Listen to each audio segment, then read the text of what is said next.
আচ্ছা, তো তো কে কি লিখছো? আচ্ছা, ঠিক আছে। আচ্ছা, এখন আমরা হচ্ছে একটু দেখি আমাদের বায়ো অ্যাভেলেবিলিটির একটু দেখি। বায়ো অ্যাভেলেবিলিটিটা কি আমরা জানি সবাই? বায়ো অ্যাভেলেবিলিটি জি স্যার।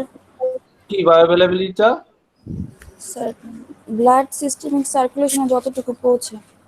হ্যাঁ হ্যাঁ, তার মানে amount of the drug just available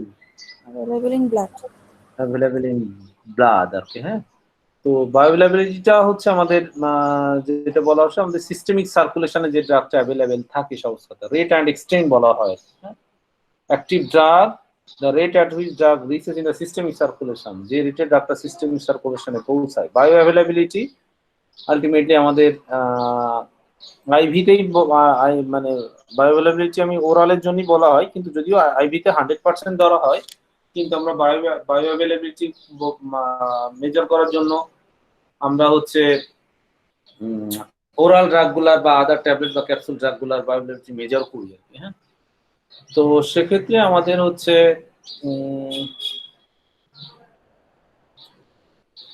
bioavailability আমরা মেজার করি, সেটা অ্যাবসলিউট বায়োঅ্যাভেলেবিলিটি আছে আর রিলেটিভ বায়োঅ্যাভেলেবিলিটি আছে। অ্যাবসলিউট বায়োঅ্যাভেলেবিলিটি বলতে আসলে আমাদের আইভি ডোজের সাপেক্ষে যে বায়োঅ্যাভেলেবিলিটি নির্ণয় করা হয় আর কি। হ্যাঁ, আইভি ডোজের সাপেক্ষে যেটা আমাদের মেজার করি বা কম্পেয়ার করি আইভির সাথে করি। তার মানে আইভির সাথে আমাদের যে নন ইন্ট্রাভেনাস নন আইভির সাথে যেটা মানে কতটুকু, তার মানে আমাদের আইভিতে যদি 100% ধরা হয় তো একটা ট্যাবলেট খাইলে তো আইভির সাপেক্ষে কতটুকু কাজ করবে, কতটুকু বায়োঅ্যাভেলেবল। যে মনে করো যে 100 মিলিগ্রামের 500 মিলিগ্রামের একটা প্যারাসিটামল আইভিতে দিলে 500 মিলিগ্রামই কিন্তু যাবে, তাই না? জি স্যার। 500 মিলিগ্রামই বায়োঅ্যাভেলেবল। কিন্তু আমি যদি কম্পেয়ার করি ঠিক 500 মিলিগ্রাম ওরাল দিই, ওরাল নেওয়ার পরে কতটুকু তার বায়োঅ্যাভেলেবিলিটি পাবে আর কি, সেইটাই আসলে কম্পারিজন। তার মানে আইভির সাপেক্ষে আমাদের ওরাল ড্রাগের বা আমাদের নন ইন্টারভেনাস ড্রাগের যে কম্পারিজন বা নন ইন্টারভেনাস ডোজের যে কম্পারিজন, এটাকে বলা হয় আমাদের অ্যাবসলিউট বায়োঅ্যাভেলেবিলিটি। আর অ্যাবসলিউট বায়োঅ্যাভেলেবিলিটি অ্যাকচুয়ালি এটা করার একটা হিসাব আছে, সিম্পলি একটা হিসাব, একদম সিম্পল একটা হিসাব। আর আমরা জানি যে বায়োঅ্যাভেলেবিলিটি মেজার করার জন্য আমরা কি মেজার করতে হয় আমাদেরকে? বায়োঅ্যাভেলেবিলিটি মেজার করার আমরা কি কি টেকনিক পড়েছি? আচ্ছা, বায়োঅ্যাভেলেবিলিটি মেজার করার টেকনিক গুলো আমরা এখনো পড়ি না, আমরা পরবর্তীতে পড়বো। যাই হোক, তো আমরা এউসি পড়েছি না? জি sir. Area under the curve. So area under the কার্ভটা অ্যাকচুয়ালি রিফ্লেক্ট করে bioavailability. So area under the কার্ভটা মেজার করে একটা ড্রাগ কি পরিমাণ আমাদের কতটুকু ড্রাগ ব্লাডে আছে সেটাই মেজার করা হয়। তো এউসি আমরা নির্ণয় করি আইভির এউসি কতটুকু আর ওরালের এউসি কতটুকু, এটাকে 100 দ্বারা গুণ করলে সেটাকে আমাদের কি বলে আমাদের অ্যাবসলিউট বায়োঅ্যাভেলেবিলিটি আসে। আর আরেকটা বিষয়টা হচ্ছে যে যদি আমরা ডিফারেন্ট ডোজ হয়, যদি এটা সেম ডোজ হয়, হ্যাঁ যদি সেম ডোজ হয় তাহলে ইকুয়েশনটা আসে এরকম যে আমরা প্রথমে যেটা দেখছি, আমরা যদি কি বললাম, আমরা যদি আমাদের সেম ডোজ হয়, সেম ডোজ হইলে আমাদের মেন সূত্রটা হচ্ছে AUC oral divided by AUC হাইপি ইনটু 100। হ্যাঁ, এই যে 100টা উপরে গুণ হবে কিন্তু। আর যদি ডোজ ডিফারেন্ট হয় তাইলে আমরা লিখবো কি AUC ওরাল লিখলাম, তো AUC ওরাল ডিভাইডেড বাই কি ওরাল ডোজ কতটুকু নিলাম, আর AUC IV by dose IV. তার মানে আমি যদি ওরাল এবং আইভি ডোজ যদি সেম হয়, ওরাল ডোজ এবং আইভি ডোজ যদি সেম হয় তাহলে ইকুয়েশনটা উপরে যেটা আমরা দেখতেছি AUC এটা হতে পারে। আর যদি ডোজ ওরালের ডোজ আর আইভি ডোজ ডিফারেন্ট হয়, ওরাল আর আইভি ডোজ কি ডিফারেন্ট হয় বলতে পারবা? জি স্যার, ডিফারেন্ট হয়। হ্যাঁ, ডিফারেন্ট হয়। কারণটা হচ্ছে যে আইভিতে একেবারে তোমার একবারে সব ড্রাগ চলে যায় আর কি। হ্যাঁ, আর ওরালে কিন্তু একবারে সব ড্রাগ যায় না, আর যেহেতু আইভিতে সম্পূর্ণ আমি যতটুকু খাচ্ছি সম্পূর্ণ চলে যায়, এই কারণে আইভিতে কিন্তু ডোজ কম লাগে, আর ওরালে কিন্তু ডোজ আমরা বেশি দিই। তো সেক্ষেত্রে দুইটা ডোজ ডিফারেন্ট, এই কারণে ইকুয়েশনটা চেঞ্জ হয়ে গেল। হ্যাঁ, AUC oral divided by dose oral, তারপরে পুরা একটা মানে দাগ দিয়ে একটা নিচে দিবা AUC IV by dose IV into 100। হ্যাঁ, এটা আর অ্যাবসলিউট ভাইব্রেটি ইউরিনারি এক্সক্রিশন ডেটা, আর এটা হচ্ছে আমাদের এইউসি ডেটা দিয়ে, অ্যাবসলিউট ভাইব্রেটি এইউসি ডেটা দিয়ে এই ধরনের ইকুয়েশন হয়। আর আমরা যদি ইউরিনারি ডাটা দিয়ে আমরা করি তাইলে আমরা হচ্ছে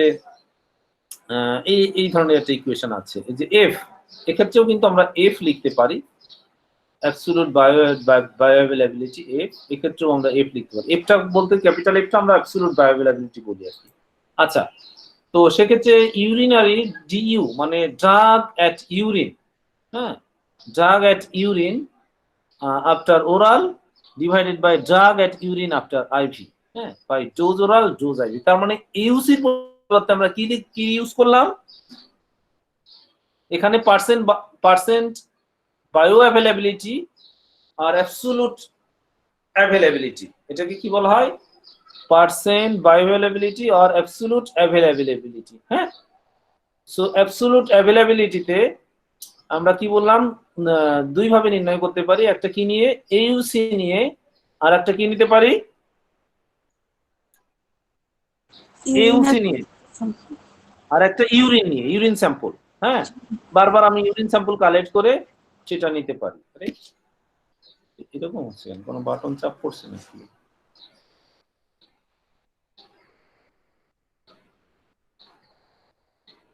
সেট করা কোনো কিছু। আচ্ছা, ওকে, তো এটা গেল। আর আরেকটা হচ্ছে রিলেটিভ, এটা সহজ জিনিস, হ্যাঁ, পড়লে বুঝতে পারবো, এটা কঠিন কিছু না। আর একটা হচ্ছে relative bio availability. Relative bio availability measure করা হয় তোমার হচ্ছে তোমার যখন আমাদের হচ্ছে স্ট্যান্ডার্ড একটা সেম ড্রাগের কম্পেয়ার করি, যেরকম ট্যাবলেট আর ক্যাপসুলের মধ্যে বায়ো অ্যাভেলেবিলিটি কেমন, সেটাকে রিলেটিভ বায়ো অ্যাভেলেবিলিটি বলা হয়। হ্যাঁ, বা আমি যদি বলি তুমি একটা ট্যাবলেট তৈরি করেছো, আমি একটা ট্যাবলেট তৈরি করেছি, তোমার একটা আমার ট্যাবলেটের মধ্যে তোমার ইফিকেসি বা এটার ইফেক্টের কি মানে ডিফারেন্স আছে, সেটা এটাকে আমাদের রিলেটিভ বায়োঅ্যাভেলেবিলিটি বলা হয়। তার মানে হচ্ছে আমাদের সে স্কোয়ার একটা ট্যাবলেট তৈরি করলো, সেম ড্রাগ প্যারাসিটামল, স্কোয়ারের প্যারাসিটামল আছে এইস, বা বেক্সিমকোর নাপা আছে, বা এসকেপ ফার্মাসিউটিক্যাল আছে, টামিন আছে, এই তিনটার মধ্যে যদি কম্পেয়ার করা হয় সেটাকে বলা হয় রিলেটিভ অ্যাভেলেবিলিটি। রিলেটিভ অ্যাভেলেবিলিটি সূত্রটা কি?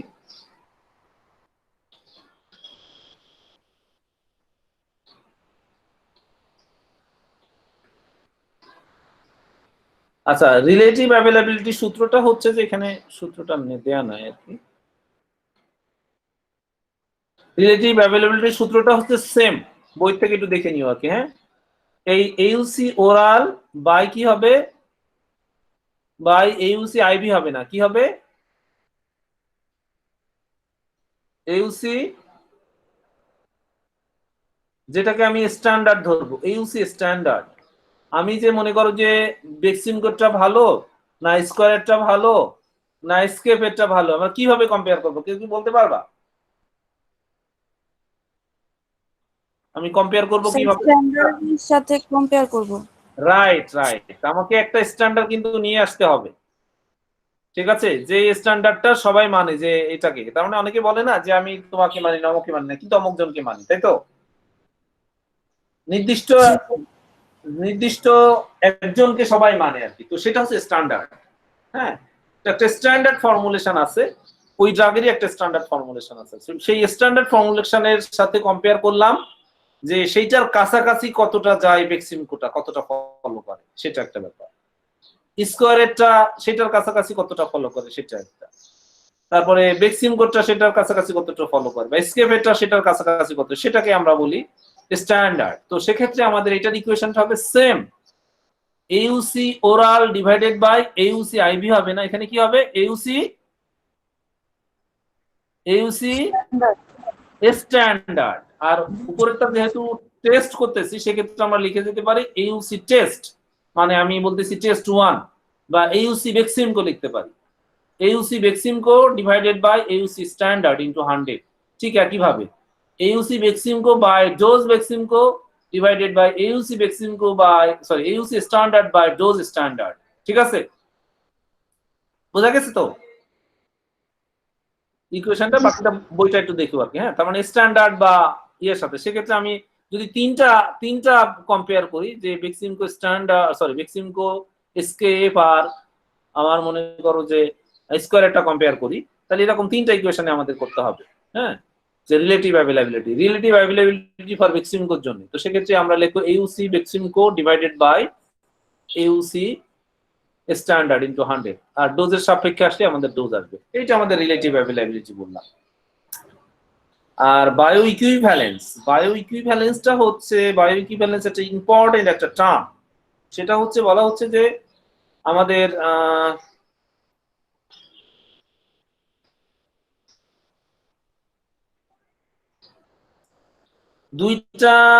দুইটা ড্রাগ বায়ো ইকুইভ্যালেন্ট বলবে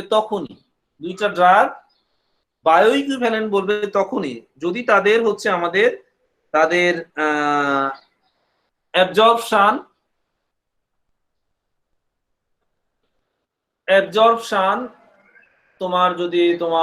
অ্যাবজর্পশন বা বায়ো অ্যাভেলেবিলিটি যদি আমাদের সেম থাকে। কি বললাম?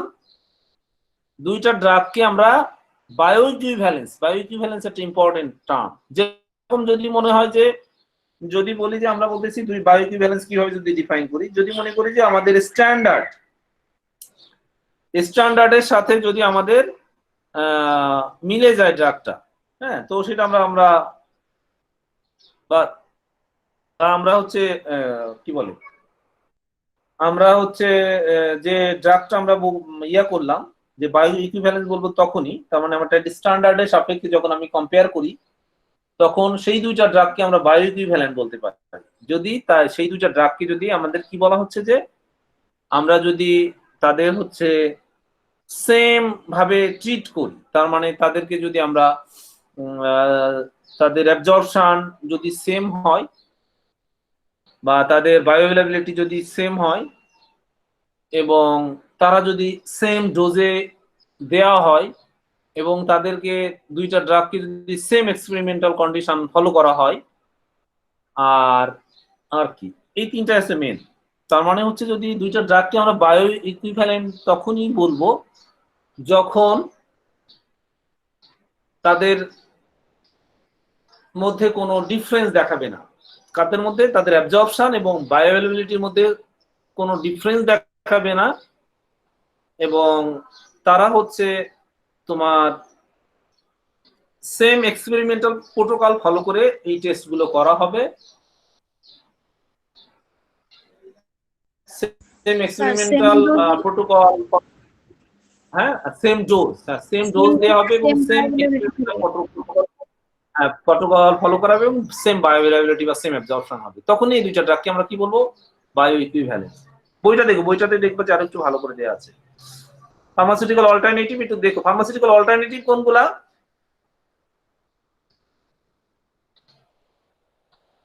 ফার্মাসিউটিক্যাল অল্টারনেটিভ, প্যারাসিটামলের অল্টারনেটিভ কোনটা দিতে পারি আমরা?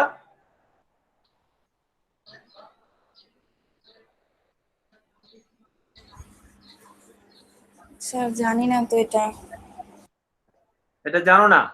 প্যারাসিটামলের অল্টারনেটিভ, প্যারাসিটামল যদি কারো সমস্যা হয় এটার অল্টারনেটিভ, বা কারো যদি তোমার মনে করো যে লিভারে প্রবলেম হয় প্যারাসিটামল দেওয়া যায় না, তো প্যারাসিটামল অল্টারনেটিভ আইবুপ্রোফেন দেওয়া যায়। কি দেওয়া যায়?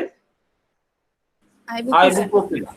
তার মানে therapeutic activity same, ideal therapeutic activity, কিন্তু তোমার হচ্ছে তার হচ্ছে ডিফারেন্ট ড্রাগ, হ্যাঁ, বা সেম অ্যামাউন্ট, সেটা নট নেসেসারি যে সেম অ্যামাউন্ট হবে, কিন্তু কি হতে হবে, সেম থেরাপিউটিক অ্যাক্টিভিটি হতে হবে, তাই না? যেরকম আইবুপ্রোফেনের ডোজ কিন্তু 400 মিলিগ্রাম, প্যারাসিটামলের ডোজ কত?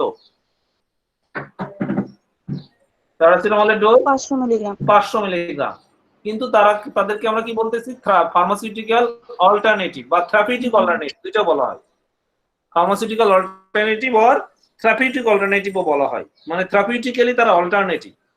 তার মানে একটা যেহেতু অ্যাভেলেবেল পাওয়া যাচ্ছে না, সেটা আর একটা ইউজ করা হয়। যেরকম মনে করো যে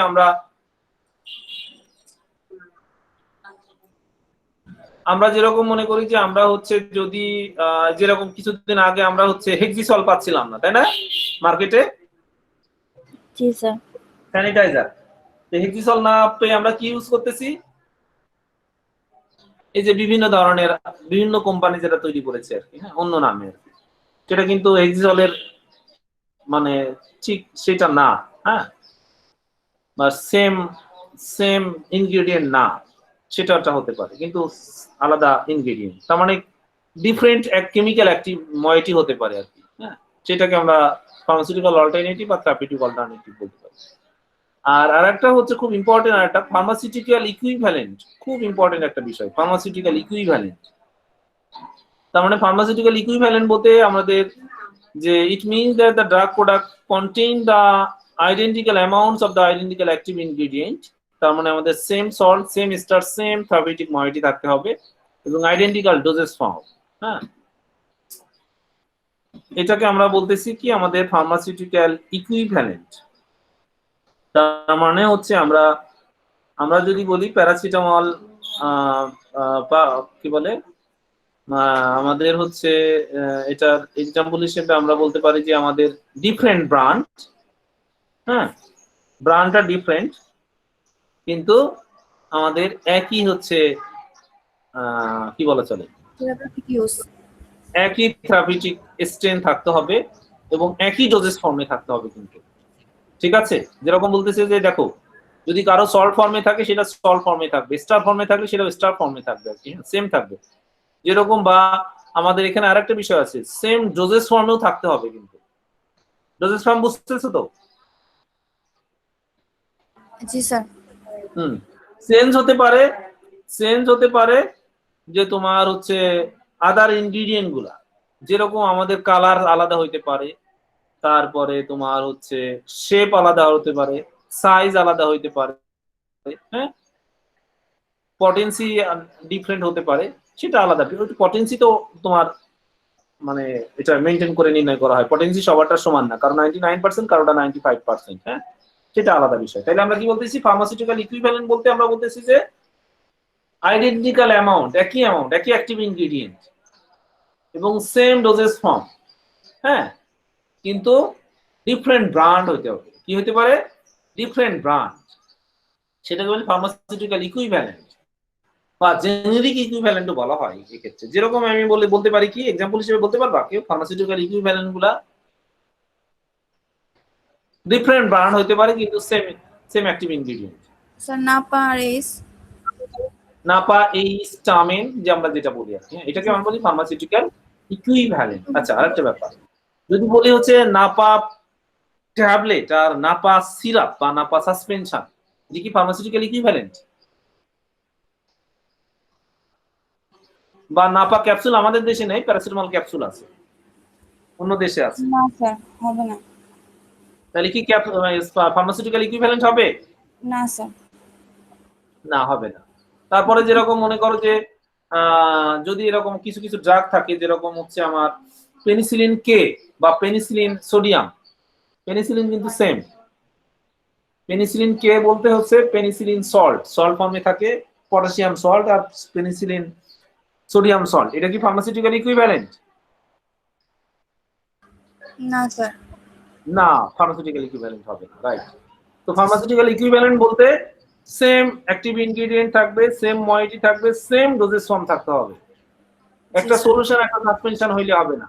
যদি ট্যাবলেট হয় সব ট্যাবলেটের মধ্যে কম্পেয়ার করতে হবে, যদি ক্যাপসুল হয় ক্যাপসুলগুলোর মধ্যে। ট্যাবলেট আর ক্যাপসুল কিন্তু ফার্মাসিউটিক্যাল, যদিও একই একই ইনগ্রেডিয়েন্ট, তাই না, একই ইনগ্রেডিয়েন্ট কিন্তু ট্যাবলেট বা ক্যাপসুল তোমার আলাদা হতে পারে, হ্যাঁ, সেটা ব্যাপার। যেরকম মনে করো যে আমাদের একটা তোমার ল্যান্সোপ্রাজোল আছে, ল্যান্সোপ্রাজোল ট্যাবলেট ফর্মে আছে, ল্যান্সোপ্রাজোল ক্যাপসুল ফর্মে আছে। তো এটা কিন্তু ফার্মাসিউটিক্যাল ইকুইভ্যালেন্ট না। কারণটা হচ্ছে যে আমাদের ক্যাপসুল আর ট্যাবলেটের অ্যাক্টিভিটি আলাদা, ক্যাপসুল সলিউশন সাসপেনশন এটার অ্যাক্টিভিটি আলাদা, এটার বায়োঅ্যাভেলেবিলিটি আলাদা, সেক্ষেত্রে বলা হয়। জেনেরিক নেম আর তারপরে ব্র্যান্ড নেম, এগুলো তো আমরা জানি, তাই না? জি স্যার। জেনেরিক সাবস্টিটিউশন আছে, জেনেরিক সাবস্টিটিউশন, থেরাপিউটিক অল্টারনেটিভ। এই যে ফার্মাসিউটিক্যাল অল্টারনেটিভ আর থেরাপিউটিক অল্টারনেটিভ কিন্তু same. Therapeutic equivalent, pharmaceutical equivalent, same. হ্যাঁ, তাহলে বাকি থাকলো কি জেনেরিক সাবস্টিটিউশন। জেনেরিক সাবস্টিটিউশন বলতে আমরা the process of dispensing different brand or unbrand product for a prescribed drug product, এটাকে বলে জেনেরিক সাবস্টিটিউশন। হ্যাঁ, substitute drug product contains the same active ingredient or therapeutic moiety as the same salt, same different আর কি। Just generic substitution মানে হচ্ছে যে আমাদের এই এটা বলতে পারি যে এটা কাইন্ড অফ ফার্মাসিউটিক্যাল ইকুইভ্যালেন্ট। হ্যাঁ, ফার্মাসিউটিক্যাল ইকুইভ্যালেন্ট বলতে পারি আর কি। হ্যাঁ, জেনেরিক সাবস্টিটিউশন, জেনেরিক ইকুইভ্যালেন্ট আর pharmaceutical equivalent same. Generic equivalent, pharmaceutical equivalent same. ঠিক আছে? জি স্যার। তো এটার কিন্তু এখান থেকে কোশ্চেন থাকবে বলে দিলাম। হ্যাঁ, যে এটা খুব সহজ জিনিস, কিন্তু এক্সাম্পল থাকবে যে আমি প্যারাসিটামল ক্যাপসুল দিলাম, কোনটা ফার্মাসিউটিক্যাল ইকুইভ্যালেন্ট বা কোনটা জেনেরিক ইকুইভ্যালেন্ট। হ্যাঁ, ঠিক আছে? জি স্যার। এটা কঠিন কিছু না, এমনি দেখবা যে সহজ, নোনের মধ্যেই থাকবে আর কি। আর এখান থেকে শুধু একটু দেখে রাখবা, শুধু নামগুলো পড়ে রাখবা। Method to assess bioavailability, কোন কোন মেথডে আমি বায়ো অ্যাভেলেবিলিটি অ্যাসেস করি, মানে আমাদের ব্লাড লেভেল মেজার করে করি, প্লাজমা কনসেন্ট্রেশন মেজার করে করি, তারপরে আমাদের টিম্যাক্স মেজার করে করি, এউসি মেজার করে করি, তারপরে যেরকম in vivo whole blood plasma serum, তারপরে ফার্মাকোলজিক্যাল। আচ্ছা, এটা হচ্ছে আমাদের গেল হচ্ছে free drug in systemic circulation, তার মানে হচ্ছে মেথড বায়োঅ্যাভেলেবিলিটি। ডিজোলিউশন করেও কিন্তু বায়োঅ্যাভেলেবিলিটি নির্ণয় করা যায়। হ্যাঁ, ডিজোলিউশন করে বায়োঅ্যাভেলেবিলিটি নির্ণয় করা যায়। তারপরে আমি ব্লাড মেজার করে বায়োঅ্যাভেলেবিলিটি, ব্লাড মেজার করতে গেলে এগুলো করা হয়। তারপরে ফার্মাকোলজিক্যাল ইফেক্ট দেখেও কিন্তু বায়োঅ্যাভেলেবিলিটি নির্ণয় করা যায়। ক্লিনিক্যাল রেসপন্স দেখেও কিন্তু বায়োঅ্যাভেলেবিলিটি নির্ণয় করা যায়। জাস্ট এগুলো দিয়ে পড়বে। Pharmaceutical concentration in drug product design, এটা ওই যে আমাদের ফ্যাক্টর গুলা, আমাদের যে আমাদের প্রথমে যে চ্যাপ্টার ছিল না, ওখানে কিছু ফ্যাক্টর পড়েছিলাম, সেই ফ্যাক্টর গুলা ড্রাগ অ্যাবজর্পশনের ফ্যাক্টর। ঠিক আছে? এগুলা কোনগুলা? ড্রাগ অ্যাবজর্পশনের সেই ফ্যাক্টর গুলা। ফ্যাক্টরগুলি। জি স্যার। আচ্ছা, আর একটা আছে ট্যাবলেট, ক্যাপসুল, সলিউশন, সাসপেনশন, এগুলোর মধ্যে কোনটার বায়োঅ্যাভেলেবিলিটি বেশি? ঠিক আছে? এগুলা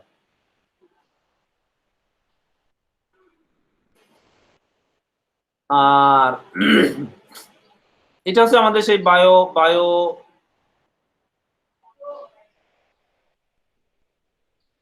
ইকুইভ্যালেন্স আর কি। বায়ো ইকুইভ্যালেন্স আমরা দেখি অনেক সময়, এরকম বায়ো ইকুইভ্যালেন্স স্টাডি করা হয় আর কি।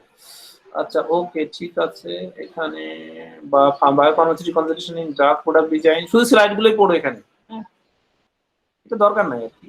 জি স্যার, ঠিক আছে। ঠিক আছে। Drug product design, bio pharmaceutical consideration of drug product design. আচ্ছা, এটা দরকার নেই। আচ্ছা, ওকে, লাস্টের স্লাইডটা দরকার নেই, 17 নম্বর স্লাইডটা। তো মোটামুটি এটা আমাদের হচ্ছে আমাদের টোটাল কোর্স। হ্যাঁ, তার মানে আমাদের হচ্ছে বায়ো অ্যাভেলেবিলিটি, বায়ো।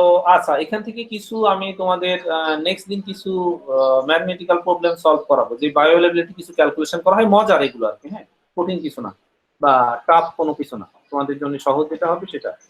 এখান থেকে কিছু আমাদের মজার কিছু আমাদের বায়ো অ্যাভেলেবিলিটি, ট্যাবলেটের চেয়ে ক্যাপসুলের বায়ো অ্যাভেলেবিলিটি বেশি না কম, সেটা আমাদের ক্যালকুলেশন করে খুব সিম্পলি জাস্ট ক্যালকুলেটর চেপে বের করা হয়। এমন কোনো কঠিন চিন্তা ভাবনারও কোনো বিষয় নেই, জাস্ট ক্যালকুলেটর চাপ দিলে বের করা যায়। তো বায়ো অ্যাভেলেবিলিটি এবং বায়ো ইকুইভ্যালেন্সের নেক্সট শনিবারে আমরা এই কিছু পাবো। তার মানে আমাদের ওভারঅল যে বিষয়টা থাকলো বায়ো অ্যাভেলেবিলিটি, বায়ো ইকুইভ্যালেন্স এবং কি বলে যে আমাদের ড্রাগ এক্সক্রিশন এবং ড্রাগ এলিমিনেশন, আর একটা কি বললাম যে সিডিএস। ঠিক আছে? জি স্যার। এই তিনটা। তো আমি সেক্ষেত্রে আমরা বলেছিলাম যে আমাদের ফাইনাল ওয়ানে কোনটা বলেছিলাম? সিডিএস। সিডিএসটা আমরা বলেছিলাম ফাইনাল ওয়ান। আর ফাইনাল টু তে হচ্ছে তোমার ফাইনাল ওয়ানে বলেছিলাম সিডিএস, সাথে হচ্ছে যাবে মিডিয়ার কিছু অংশ আসবে আর কি। জি স্যার। সম্ভবত আমাদের ওই যে ওরাল অ্যাবজর্পশন কাইনেটিক্স সম্ভবত, এখন দেখা যাক, আমি এখন চিন্তা করিনি, বা প্রোটিন বাইন্ডিং কিছু পোর্শন আসবে জি স্যার। এইটা। আর ফাইনাল 2 তে যে থাকবে তোমার বায়ো অ্যাভেলেবিলিটি এবং হচ্ছে কি বলে বায়ো অ্যাভেলেবিলিটি এবং ড্রাগ এক্সক্রিশন এবং ড্রাগ এলিমিনেশন। ঠিক আছে, আচ্ছা ঠিক আছে ঠিক আছে। জি স্যার। কারো কোনো কোশ্চেন আছে নাইলে আমরা শেষ করবো? এই স্লাইড তোমাদের কাছে আছে মনে হয়, তাই না? না স্যার। কেন, আমি আগে দিয়েছিলাম তো, আপলোড করা আছে মেবি। স্যার এটা নাই। স্যার এটা নাই। আমি আপলোড করে দিচ্ছি এখন থেকে। ঠিক আছে, জি স্যার। আচ্ছা। আর তাহলে বাকি আর কি থাকলো? আচ্ছা, আমাদের হচ্ছে অ্যাসাইনমেন্টের টপিকটা দেওয়া হয়নি, তাই না? জি স্যার। অ্যাসাইনমেন্ট না, আমাদের যে প্রেজেন্টেশনের টপিকটা। প্রেজেন্টেশন। জি স্যার। প্রেজেন্টেশন আর অ্যাসাইনমেন্টের কোনটা বলেছিলাম? ওই যে স্যার তোমাদের কিওয়ার্ড বের করে করে যে কিওয়ার্ড। যতগুলো পারো, জি যে স্যার। যতগুলো পারো কিওয়ার্ড বের করে করে মানে রেডি করতে হবে। আচ্ছা ঠিক আছে, আমি আজকে ইনস্ট্রাকশন গুলো দিয়ে দিই সবারটা ইয়ে করে, কার কি অ্যাসাইনমেন্ট আমি কথা বলবো জিয়ার সাথে, নাকি তোমাদের আতিয়ার সাথে কথা বলবো। ঠিক আছে, জি স্যার। আচ্ছা ঠিক আছে, তাহলে আজকে এই পর্যন্ত থাক। জি কারো কোনো স্যার। কোশ্চেন আছে? না স্যার।